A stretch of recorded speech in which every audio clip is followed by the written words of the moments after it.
Cómo hacer que te pasen cosas buenas. Marian Rojas Estapé. Entiende tu cerebro, gestiona tus emociones, mejora tu vida.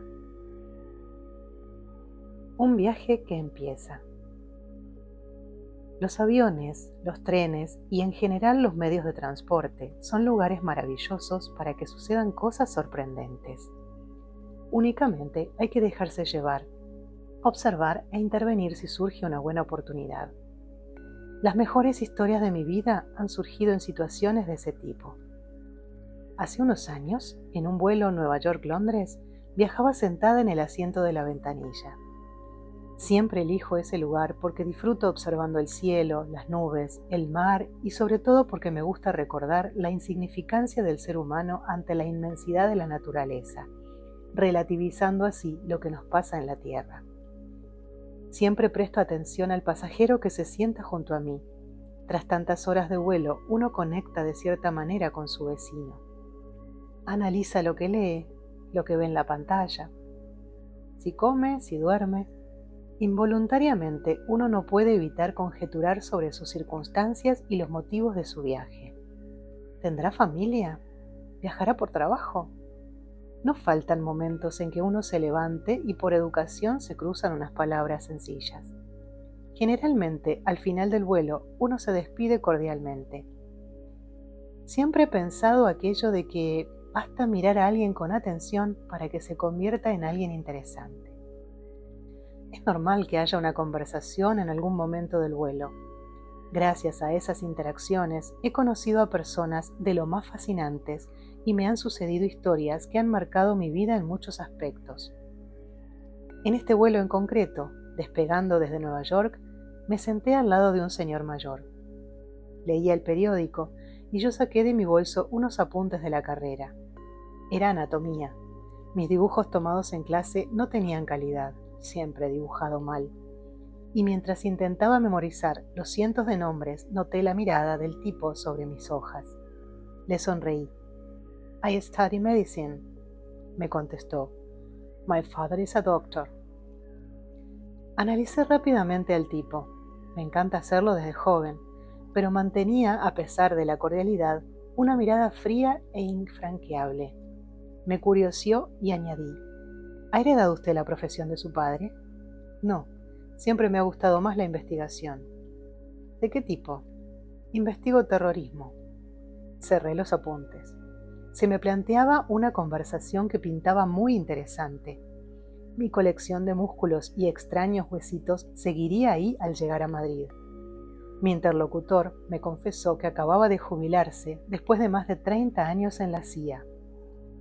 Desde hacía un tiempo estaba permitido hablar más libremente de su trabajo y durante el resto del vuelo me explicó la guerra de Irak y las tensiones geopolíticas en la zona, las pugnas por el petróleo y los gasoductos, los intereses de los distintos países occidentales.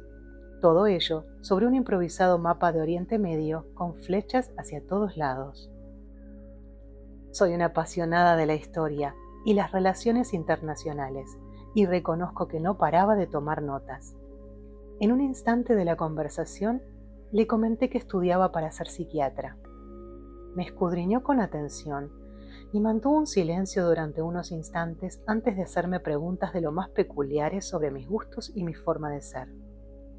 No estoy acostumbrada a que me pregunten con tanta intensidad sobre mí, ya que suelo ser yo la que hago esas preguntas, pero intentaba responder lo más sinceramente posible. Tras una pausa, me propuso hacer una estancia en la CIA cuando terminara mi especialidad y realizar algún tipo de trabajo como psiquiatra forense o de investigación. En ese momento se me iluminaron los ojos. Me parecía un mundo apasionante. Sonreí y añadí, siempre y cuando no tenga que ir al terreno, tiendo a ser un poco miedosa. Me dejó su contacto y nos despedimos. Le escribí varias veces y mantuvimos correspondencia vía mail durante varios años. Desgraciadamente para el lector, nunca llegué a trabajar ahí, ya que la vida me ha llevado por otros derroteros, pero llevo en mi cartera la tarjeta de mi amigo analista que me recuerda que las oportunidades están cerca, pero hay que salir a buscarlas. En mi opinión, pocas frases han hecho más daño que la de vendrá cuando menos te lo esperas. Nadie va a venir a buscarnos a casa para proponernos el proyecto de nuestra vida. Hay que ir a su encuentro. Una de las cosas que genera más angustia es la incapacidad de saber qué es aquello a lo que debo dedicarme o dónde elegir. Decidir se plantea como un reto imposible. Vivimos en un mundo lleno de oportunidades. Nunca hemos tenido tanto al alcance con tan poco. Nos encontramos en el momento de mayor estimulación de la historia. Hoy en día, cualquier niño de 7 años ha recibido más información y estímulos, música, sonido, comida, sabores, imágenes, vídeos, que cualquier otro ser humano que haya poblado antes la Tierra. Esa sobreestimulación dificulta la toma de decisiones. La juventud de hoy, los famosos millennials, entre los que tengo un pie puesto, se encuentra aturdida sin saber qué decidir y hacia dónde dirigirse. En lo profesional, los distintos lugares donde una cursa los estudios y concluidos estos, las salidas profesionales son incontables y se plantean como algo imposible de elegir. De golpe surgen multitud de posibilidades y uno no sabe hacia dónde dirigir su vida. Es la sociedad de la confusión y de la dificultad de compromiso. Veo cada vez más chicos bloqueados sin saber, porque para decidirse necesitan sentir. Los millennials viven empapados de emociones y sentimientos que les llevan a necesitar una gratificación constante para avanzar. Hablaremos más adelante de esto para comprender mejor qué está sucediendo en la mente de muchos jóvenes. Existe una brecha clara entre dos generaciones que conviven, los nacidos antes de los 80 y los nacidos después de los 90. Los que nos encontramos entre los 80 y los 90 hemos vivido en una época de transición importante. Los anteriores a los 80 generalmente han luchado bastante. Muchos vienen de hijos de las guerras, han sacado a familiares adelante. Y lo más importante, el mundo digital, internet y las redes sociales les ha pillado después de la adolescencia. Esto es clave. Sus relaciones personales, su manera de trabajar y enfrentarse a la vida, así como sus creencias, están basadas en otros conceptos. No me refiero a ideologías concretas, sino a la manera en que están constituidas. Después de los 90 acontece algo decisivo. Nace Internet. En este libro entenderemos qué impacto posee el bombardeo de estímulos al que están sometidos desde que nacen los más pequeños en nuestra sociedad actual, así como el efecto de las redes sociales en el sistema de gratificación del cerebro, razón por la cual nos encontramos ante una generación profundamente insatisfecha. Para motivarles, en lo educativo, emocional, afectivo, profesional y económico, con frecuencia se precisan estímulos cada vez más fuertes, más intensos. Cómo hacer que te pasen cosas buenas requiere de varios elementos. En la vida hay instantes muy duros donde lo importante es sobrevivir y encontrar algún apoyo donde sostenerse. El resto del tiempo tenemos que luchar por sacar tu mejor versión. Hablaremos de la actitud y del optimismo. La forma con la que nos enfrentamos a la vida tiene un gran impacto en lo que nos sucede. La predisposición, la actitud previa ante cualquier situación, determina cómo respondemos a ella. Años de experimentos demuestran que la manera como uno decide responder ante los problemas y cuestiones que se le plantean cada día influye en el resultado. El cerebro, los marcadores fisiológicos, los genes, las células, los sentimientos, las emociones, los pensamientos funcionan como un todo. Las enfermedades físicas tienen en muchos casos una relación directa con las emociones. Y siempre podemos intentar encauzar el efecto que una enfermedad física produce en nuestro estado de ánimo. Para entender el cerebro, intentaremos simplificar lo complejo. Entiendo nuestro cerebro, gestionando nuestras emociones, mejoramos nuestra vida. Hoy, la neurociencia, en concreto la neurobiología y lo que denominamos el inconsciente, desde emociones hasta la profundidad de nuestra psique, explica gran parte de nuestro comportamiento. Este libro habla de la felicidad, porque todos ansiamos encontrarla, y del éxito, pero el éxito es el gran mentiroso. En mi consulta, en muchas ocasiones, tengo ocasión de admirar a personas que ante historias de sufrimiento, dolor y fracaso, han sido capaces de superarlas.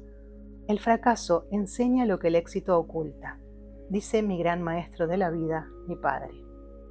En este libro quiero intentar explicar no solo los problemas de mente, corazón y cuerpo, sino sobre todo los aspectos buenos y saludables de nuestra vida, aquello que pueda ayudar al lector a tener mejor salud de alma y cuerpo, y así quizá acercarnos a la ansiada felicidad. Aquí comienza un camino apasionante para entendernos y reinventarnos. Siempre existe una segunda posibilidad de volver a ilusionarse y diseñar un camino mejor para cada uno. 1. Destino, la felicidad. La felicidad no se define, se experimenta. Para conocerla hay que haberla sentido, y una vez se ha sentido, las palabras se quedan cortas para explicarla. Pese a ello, vamos a intentar acercarnos a ella desde diferentes ángulos. La primera idea que quiero trasladar es la siguiente. No hay guías rápidas ni atajos que aseguren la felicidad. Existe una gran crítica sobre los libros de autoayuda que prometen la felicidad con una receta rápida. Pero lo cierto es que actualmente contamos con multitud de estudios y datos científicos que nos acercan con cierta precisión al nivel de bienestar físico y psicológico indispensables para ser feliz. Los psiquiatras estudiamos las enfermedades mentales, o mejor, estudiamos a las personas que sufren trastornos de la mente o del estado de ánimo. Nuestro gremio celebra muy a menudo congresos sobre asuntos de lo más variado, sobre el cerebro o regiones concretas del mismo, sobre marcadores neuronales y la fisiología que hay tras ellos, sobre las causas internas o externas que favorecen las enfermedades psiquiátricas o sobre cómo mejorar la fiabilidad de los diagnósticos y los últimos tratamientos experimentales. En general, tratamos los males de la mente desde todos los enfoques científicos posibles. Desde joven, mi vocación ha sido curar y ayudar a las personas que sufren tristeza y angustia. Y eso me ha llevado a investigar la felicidad, el placer, el amor, la compasión y la alegría, y a hacerme una serie de preguntas de difícil respuesta. ¿Por qué hay gente que tiene tendencia a sufrir y quejarse cualquiera que sea su situación? ¿Existe la buena suerte o no es tan aleatoria como parece? ¿Qué importancia tiene la carga genética en la configuración de la mente y el carácter de las personas? ¿Qué factores me predisponen o indisponen a ser más feliz? La investigación sobre estos temas me ha conducido a recorrer caminos variopintos y lecturas de lo más sugestivas. Nuestra sociedad actual es comparativamente más rica que nunca. Jamás hemos tenido tanto como hasta ahora. Nuestras necesidades están cubiertas y podemos disponer casi de cualquier cosa, en la mayor parte de los casos a un solo clic de distancia. Como consecuencia, y aunque no es deseable y debemos huir de eso, estamos normalizando esa sobreabundancia. En ocasiones creemos que nos merecemos todo, algo a lo que contribuye el materialismo imperante que nos hace pensar que es bueno que tengamos acceso a todo lo que deseamos. Sin embargo, ninguna acumulación de cosas puede proporcionar por sí sola el acceso a la felicidad, a ese estado interior de plenitud. La felicidad consiste en tener una vida lograda, donde intentamos sacar el mejor partido a nuestros valores y a nuestras aptitudes. La felicidad es hacer una pequeña obra de arte con la vida, esforzándonos cada día por sacar nuestra mejor versión. La felicidad está íntimamente relacionada con el sentido que le damos a nuestra vida, a nuestra existencia. Como vemos, el primer paso para intentar ser felices es conocer qué le pedimos a la vida. En un mundo que ha perdido el sentido, que anda desorientado, tendemos a sustituir sentido por sensaciones. La sociedad sufre un gran vacío espiritual que se intenta suplir con una búsqueda frenética de sensaciones tales como satisfacciones corporales, sexo, comidas, alcohol, etc. Existe una necesidad insaciable de experimentar emociones y sensaciones nuevas cada vez más intensas. No hay nada malo per se en las relaciones sexuales, una gastronomía cuidada o el placer de un buen vino. Hablamos de cuando la búsqueda de esas sensaciones sustituye el verdadero sentido en la vida. En esos casos de desorientación, La acumulación de sensaciones produce una gratificación momentánea, mientras que el vacío en nuestro interior crece como un agujero negro, apoderándose paulatinamente de nuestra vida, lo que conduce de manera inevitable a rupturas psicológicas o comportamientos destructivos. Solo entonces, cuando el daño está hecho, la persona afectada o alguien de su entorno toman conciencia de que remontar es superior a sus fuerzas y buscan ayuda externa. Aparece entonces la labor del psiquiatra o del psicólogo para ayudar a recomponer esa vida. El ser humano busca tener y relaciona felicidad con posesión. Nos pasamos la vida buscando tener estabilidad económica, social, profesional, afectiva. Tener seguridad, tener prestigio, tener cosas materiales, tener amigos. La felicidad verdadera no está en el tener, sino en el ser. Nuestra forma de ser es la base de la verdadera felicidad. Ojo, cuidado con la felicidad light, esa que se nos vende como que está al alcance de todos con un clic. Algo no funciona bien en ese concepto materialista cuando el 20% de nuestra sociedad está medicada por problemas de ánimo. Si acaparar bienes materiales no es la solución para ser feliz, ¿cuál es? En mi opinión, en este mundo tan cambiante y en plena evolución, la felicidad pasa necesariamente por volver a los valores. ¿Y qué son los valores? Aquello que nos ayuda a ser mejor persona y nos perfecciona. Es básico y se convierte en la guía en los momentos de caos y de incertidumbre. Cuando uno se pierde y no sabe hacia dónde dirigirse, el tener unos valores, unas directrices claras, ayuda a que el barco no se hunda. Ya lo decía Aristóteles en su Ética Nicómaco: seamos con nuestras vidas como arqueros que tienen un blanco. Hoy en día no existen blancos donde apuntar. Se han extinguido los arqueros y las flechas vuelan caóticas en todas las direcciones. Para entender a qué mundo nos enfrentamos, me gusta este acrónimo introducido por la US Army War College, BUCA, que nos sitúa de forma sociológica en contexto. Volatilidad, incertidumbre, complejidad y ambigüedad. BUCA, por sus siglas en inglés, Volatility, Uncertainty, Complexity y Ambiguity. Esta noción fue descrita para describir cómo se encontraba el mundo tras el final de la Guerra Fría. Actualmente se usa en liderazgo estratégico, en análisis sociológico y en educación para describir las condiciones socioculturales, psicológicas y políticas. La volatilidad se refiere a la rapidez de los cambios. Nada parece ser estable. Los portales de noticias cambian cada pocos segundos para enganchar a los lectores. Las tendencias como ropas o lugares de moda pueden modificarse en días. La economía y la bolsa fluctúan en cuestión de horas. La incertidumbre, pocas cosas son predecibles. Los acontecimientos se suceden y uno puede sentirse impactado ante el giro de la situación.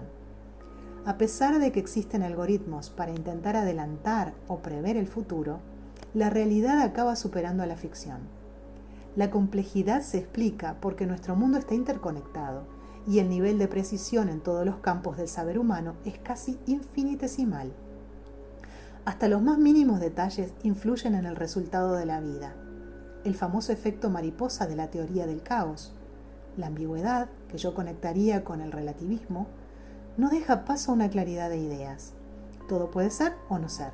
No existen ideas claras sobre casi ningún aspecto. Siempre he pensado que la psiquiatría es una profesión maravillosa. Es la ciencia del alma. Ayudamos a las personas que se acercan a pedir ayuda a entender cómo funciona su mente, su procesamiento de la información, sus emociones y su comportamiento. Intentamos restaurar heridas del pasado o aprender a manejar situaciones difíciles o imposibles de controlar. Actualmente existen múltiples libros para aprender a enfocarse mejor en la vida y aprender a gestionar diferentes temas. Como todo, hay que saber filtrar y principalmente encontrar el tipo o estilo que más nos conviene. Los psiquiatras y psicólogos debemos adaptarnos a nuestros pacientes, entender sus silencios, sus momentos, sus miedos, sus preocupaciones, sin juzgar, con orden y sosiego, sabiendo transmitir serenidad y optimismo. Me fascina entender y saber cómo pensamos, las causas de nuestras reacciones, y qué son las emociones y cómo se reflejan estas en la mente. Al final, la felicidad tiene mucho que ver con la manera en que yo me observo, analizo y juzgo, y con lo que yo esperaba de mí y de mi vida. Es decir, en una frase, la felicidad se encuentra en el equilibrio entre mis aspiraciones personales, afectivas, profesionales y lo que he ido poco a poco logrando. Esto tiene un resultado, una autoestima adecuada, una valoración adecuada de uno mismo. El caso de Mamen. Mamen es una paciente de 33 años. Trabaja como administrativa en una gran empresa. Vive con sus padres, con los que tiene una buena relación. Tiene novio, un chico tímido y retraído que la cuida mucho. En su trabajo hay buen ambiente y de vez en cuando queda con la gente de la oficina. Un día acude a mi consulta. Dice tener la autoestima por los suelos. No sabe explicar la razón y añade: mis padres me quieren, me gusta mi trabajo, soy una persona con amigos, pero me creo poca cosa. Después de relatarme de forma resumida su biografía, calla en seco y me dice: me da vergüenza estar aquí, contando mis problemas a una desconocida, yo que en principio no tengo nada de qué quejarme. Se levanta, se dirige a la puerta y se marcha. La sigo y le digo que vuelva a entrar. Es mejor que terminemos la sesión, porque si ella está triste o a disgusto, es porque algo en su interior no funciona. Por fin se serena y accede a volver a entrar. Llevamos en terapia 8 meses. Está mucho mejor, pero yo sé que todos los días en plena consulta tiene lo que yo llamo su momento. Se agobia, me confiesa: me da vergüenza estar aquí, eres una desconocida a la que le cuento mi vida. E intenta marcharse. Le cuesta aceptar que está compartiendo su vida con otra persona. Poco a poco se va dando cuenta y ella misma razona en voz alta los motivos que le hacen tener que resolver ciertos conflictos internos que le impiden crecer. En cualquier situación, a una persona que actúa así, uno no puede decirle: no hace falta que vuelvas, ya cuando te sientas cómoda llamas y pides cita. Pero acepto su instante y sin juzgar sigo la consulta como si no hubiera dicho nada. Autoestima y felicidad. La autoestima y la felicidad están íntimamente relacionadas. Una persona en paz, que tiene cierto equilibrio interior y que disfruta de las cosas pequeñas de la vida, normalmente tendrá un nivel de autoestima adecuado. Personaje sin problemas de autoestima. Miguel de Unamuno fue uno de los grandes autores de la generación del 98. Poseía una personalidad campechana y cercana conocida por todos. En una ocasión fue condecorado con la Gran Cruz de Alfonso X el Sabio, entregada por el mismísimo rey Alfonso XIII. Unamuno, que era conocido por ser militante del Partido Socialista y Republicano, en el momento de la entrega del galardón comentó: me honra, Majestad, recibir esta cruz que tanto merezco. El rey, sorprendido, pero conociendo la personalidad del escritor, contestó: ¡qué curioso! En general, la mayoría de los galardonados aseguran que no se la merecen. Unamuno, con su habitual cercanía, respondió sonriendo: señor, en el caso de los otros, efectivamente no se la merecían. La felicidad y el sufrimiento. Se dice que uno no sabe lo que es la felicidad hasta que la pierde. Ante el dolor, el sufrimiento, el duelo, los problemas económicos, ahí nos sale de dentro: no soy feliz, qué sufrimiento, qué mala suerte la mía. En esos instantes nos cuesta vislumbrar momentos de felicidad de nuestro pasado, apreciar destellos de alegría que nos llenaban en algún momento. La vida es constante volver a empezar, un camino donde uno atraviesa situaciones alegres o incluso instantes de felicidad, pero también momentos difíciles. Para ser feliz hay que ser capaz de rehacerse en lo posible de los traumas y dificultades. La razón es sencilla: no existe una biografía sin heridas. Las derrotas y cómo encajarlas son lo más decisivo en cualquier trayectoria. El ser humano a lo largo de toda una vida atraviesa momentos muy exigentes y difíciles, por lo que no podrá ser feliz si no aprende a superarlos o al menos a intentarlo. Como psiquiatra en consulta, he tratado toda clase de traumas y soy consciente al redactar estas líneas de que existen biografías muy duras, algunos mucho más que otras. Hay aspectos ajenos a nosotros que no podemos cambiar. No podemos elegir gran parte de lo que nos sucederá en la vida, pero somos absolutamente libres, todos y cada uno de nosotros, de elegir la actitud con la que confrontarlo. Nos reparten unas cartas, mejores o peores, pero son las que tenemos y hay que jugarlas lo mejor posible. El hombre necesita herramientas para superar las heridas y los traumas del pasado. Los episodios que nos arrasan física y psicológicamente van dejando una huella importante en nuestra biografía. La manera en la que cada uno se sobrepone y vuelve a empezar marca nuestra personalidad en muchos aspectos. Ese talento nace de una fortaleza interior que todos tenemos desarrollada en mayor o menor medida, la resiliencia. El concepto de resiliencia fue puesto en boga por el médico francés Boris Cyrulnik. Este psiquiatra, hijo de unos inmigrantes judíos de origen ucraniano, nació en Burdeos en 1937. Tras la ocupación nazi, cuando tenía solo 5 años, sus padres fueron arrestados y deportados a campos de exterminio. Pero él huyó, permaneció escondido en diversos lugares y finalmente fue acogido en una granja bajo la identidad ficticia de un niño no judío llamado Jean Laborde. Pasada la guerra, la familia que le acogió le animó a estudiar medicina y ser psiquiatra. El joven Boris pronto se dio cuenta de que a través de su biografía podía entender las causas del trauma e intentar ayudar a otros, fundamentalmente niños, a rehacerse tras un trauma o ruptura emocional. El diccionario de la RAE define resiliencia en una de sus entradas como la capacidad de un material, mecanismo o sistema para recuperar su estado inicial cuando ha cesado la perturbación a la que había estado sometido. Cyrulnik amplió el significado del concepto a la capacidad del ser humano para reponerse de un trauma y sin quedar marcado de por vida, ser feliz. La resiliencia nos envía un mensaje de esperanza. Antes se pensaba que los traumas sufridos en la infancia eran imborrables y perduraban marcando decisivamente la trayectoria del niño afectado. ¿Cómo podemos superar esas heridas tan profundas y dolorosas? La clave se sustenta en la solidaridad, en el amor, en el contacto con otros, en definitiva, en los afectos. Cyrulnik, a lo largo de su experiencia, muestra numerosos ejemplos al respecto. En la Universidad de Toulon, donde es profesor, ha trabajado con enfermos de Alzheimer. Muchos de ellos han olvidado las palabras, pero no los afectos, la música, los gestos o las muestras de cariño. Cyrulnik insiste en la flexibilidad de la psique. Antes se pensaba que una persona quedaba marcada por el dolor y el sufrimiento. Si la persona supera ese trauma, esa herida, se convierte en alguien resiliente. En este proceso de ayuda es clave no culpabilizarla por los errores del pasado y prestarle apoyo y cariño. Existen múltiples terapias para eso. Hace unos años trabajé en Camboya sacando niñas de la prostitución infantil. Ha sido, de forma clara, uno de los momentos que ha marcado mi vida de manera más importante. Me dediqué a ir por los burdeles de Camboya, rescatando niñas en condiciones deplorables. Recuerdo de forma nítida a una niña recién rescatada de una red de prostitución, con 13 años, que me preguntaba con la mirada perdida: ¿seré capaz de tener una vida normal y de disfrutar de algo? El mensaje de esperanza está ahí.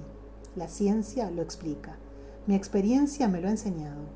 Existen métodos de curación que sanan las heridas más profundas.